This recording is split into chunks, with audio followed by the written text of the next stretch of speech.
Mateso ya unyama ambayo wanaharakati Boniface Mwangi pamoja na Agatha Atuhaire walipitia mikononi mwa mamlaka za Tanzania yamewatisha wengi na kushangaza dunia. Ujambo na karibu kwa taarifa zetu za Kenyascope, na ikiwa wewe ni mgeni hapa, tafadhali na kukumbusha subscribe. Mwanahabari na wakili wa haki za binadamu kutoka Uganda, Agatha Atuhaire, ameeleza kwa uchungu jinsi alivyonusurika baada ya kile alichokitaja kwa utekaji nyara na mateso ya kikatili aliyopitia mikononi mwa watu wanaodaiwa kuwa maafisa wa usalama nchini Tanzania. Tukio hilo limeripotiwa kuhusika na mamlaka Tanzania na limezua taharuki kote Afrika Mashariki na kuvutia hisia kutoka kwa jumuiya ya kimataifa. Atuhaire na mwanaharakati maarufu kutoka Kenya Boniface Mwangi walikamatwa katika mazingira yasiyoeleweka mapema wiki hii kabla ya kila mmoja wao kuachiliwa katika maeneo mbali tofauti.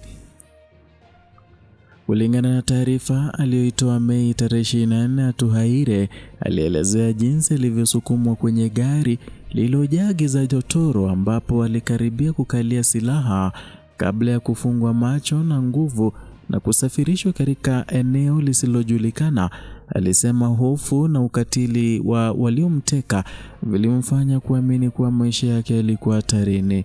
Picha zilizosambazwa kwenye mitandao ya kijamii zilionyesha majeraha mabaya mwilini mwake, huku mwili wake ukiwa na michubuko na maumivu makali.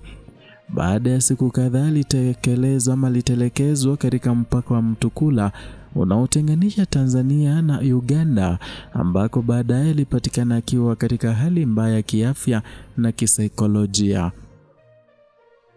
Kwa upande mwingine, Boniface Mwangi alifukuzwa nchini Tanzania kwa barabara mnamo Mei mwaka huu tarehe 22 na kupatikana akiwa ameacha katika eneo la Ukunda katika kaunti ya Kilifi hapa nchini Kenya. Mwangi alieleza kuwa aliteswa pamoja na Atuhaire na alitoa wito wa kuachiliwa kwake kabla hajapatikana. Shirika la Vocal Africa kupitia kwa mkurugenzi mkuu Hussein Khalid lilithibitisha kuachiliwa kwa Atuhaire, huku likisisitiza kuwa hali yake haikuwa nzuri.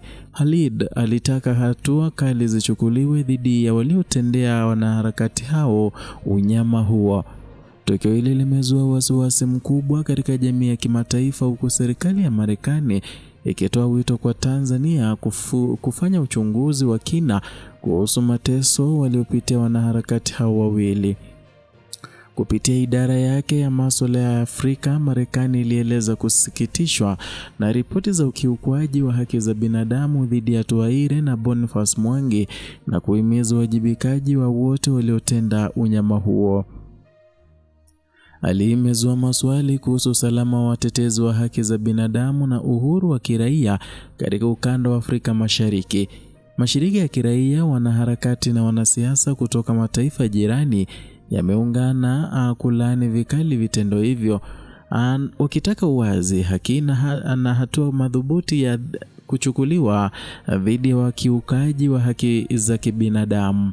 Hatua hii wakati huu ambapo wito wa haki za uwajibikaji unazidi kushika kasi, macho ya wengi yameelekezwa kwa serikali ya Tanzania kuhusu namna itakavyoshughulikia swala hili nyeti. Kwa sasa hali ya Atuhaire bado inafuatiliwa na mashirika ya kimataifa ya haki za binadamu, huku Boniface Mwangi akipokea matibabu jijini Nairobi.